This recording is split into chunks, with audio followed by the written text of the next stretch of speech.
So what happens when a whole world, a world built on tradition and, well, illusion, is just burned to the ground? What kind of person actually rises from those ashes? That's what we're going to dive into today.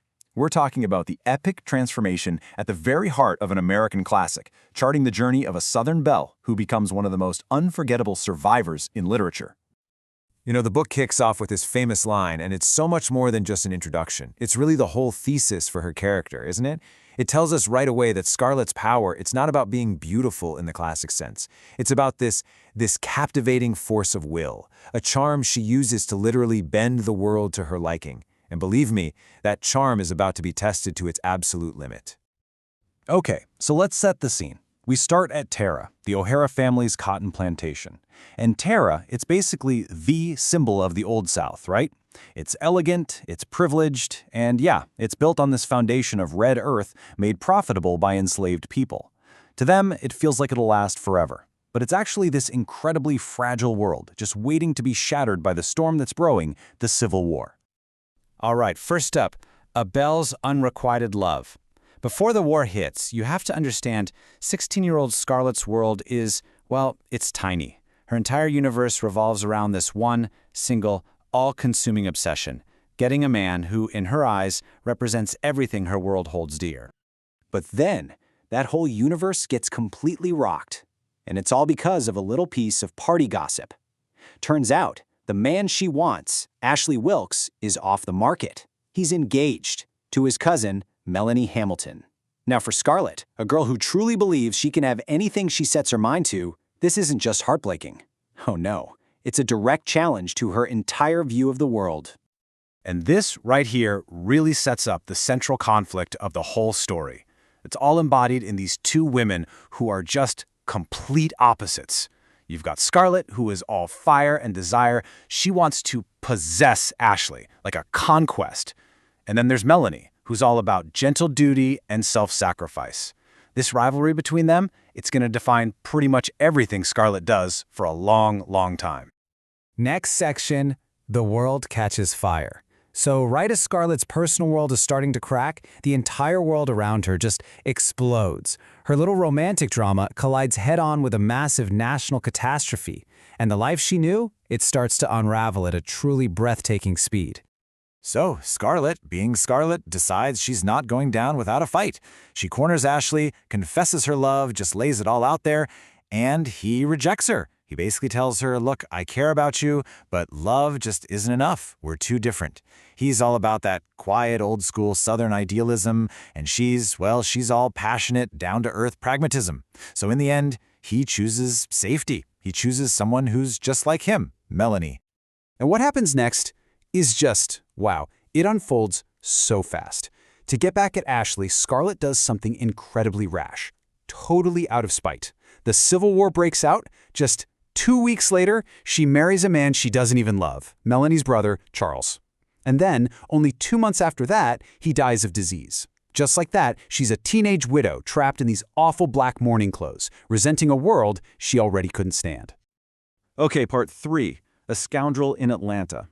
So into this new, pretty grim reality steps a totally different kind of man. He's not a dreamer like Ashley. Nope. This guy is a cynical, pragmatic opportunist. So who is this guy? Well, we actually first meet him when he's hiding on a sofa, secretly listening in on Scarlett's disastrous love confession to Ashley. Total scandal. He then pops back up in wartime Atlanta. His name is Rhett Butler. He's a rich blockade runner, basically a smuggler who's getting rich off the war, and he is a huge scandal. But the most important thing about him, unlike every other man she's ever met, he sees right through her polished Southern belle act. And you better believe society whispers about this guy. He's basically broken every single rule in their precious code of honor. He got disowned by his own family, he supposedly ruined a young woman's reputation, and then refused to marry her. He even shot her brother in a duel. But maybe the most shocking thing of all, he openly admits he's running the blockade for profit, not for what everyone else calls the sacred cause. See, Rhett is the voice of a reality that nobody wants to hear. While all the other guys are puffing out their chests and talking about a quick victory, Rhett lays down this cold, hard truth. He's like, look, the South has no factories, no navy, we have nothing to actually fight a real war. And hearing that is just so shocking to everyone because it completely punctures that romantic dream they all have of Southern invincibility. It's an illusion, and he's the only one willing to say it's doomed. Okay, and now the story really starts to accelerate. Part 4, Escape from the Flames. That war Rhett was talking about, the one that was kind of theoretical, well, it's about to become a terrifying, very real nightmare. The Union Army lays siege to Atlanta, and Scarlett is trapped right in the middle of the inferno. I mean, the situation is just dire. Atlanta is being shelled constantly. The Confederate Army is in full retreat.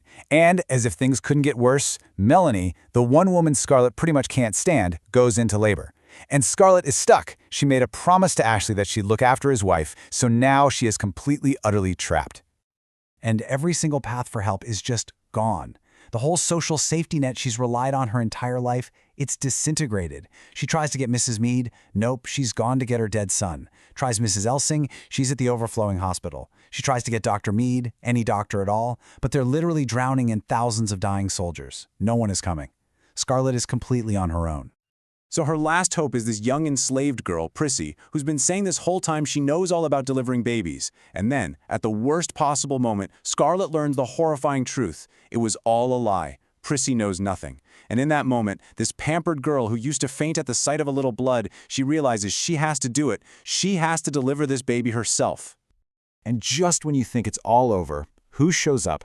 Rhett Butler. He manages to find a horse and wagon, and he becomes their guide. He literally navigates them through this absolute hellscape of a city that is burning and collapsing all around them. He's the only person with the guts and the practical skills to get them through that chaos. But then, you get one of the greatest twists in the story. They get out of the city, they're on this dark road, and Rhett Butler, the ultimate cynic, is suddenly hit with this wave of patriotism. It makes no sense.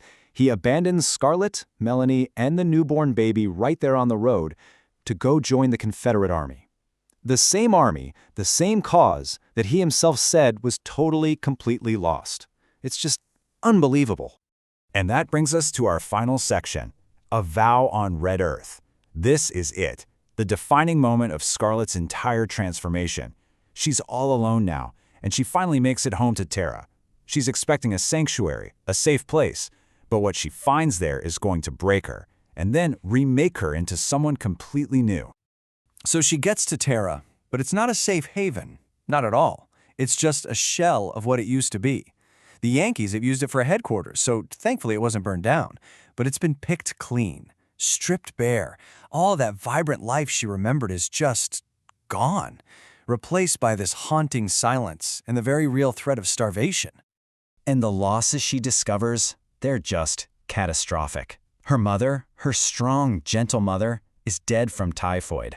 Her father's mind has just snapped from the grief. Most of the enslaved people who made the plantation run are gone. The cotton, their money, their entire fortune, burned by the Yankees. And the food? There is no food. Gone. Every single thing that held up her world has just been kicked out from under her. She's so hungry she digs up a radish from the ruined garden, eats it, and gets sick. And that's it. That is her rock bottom.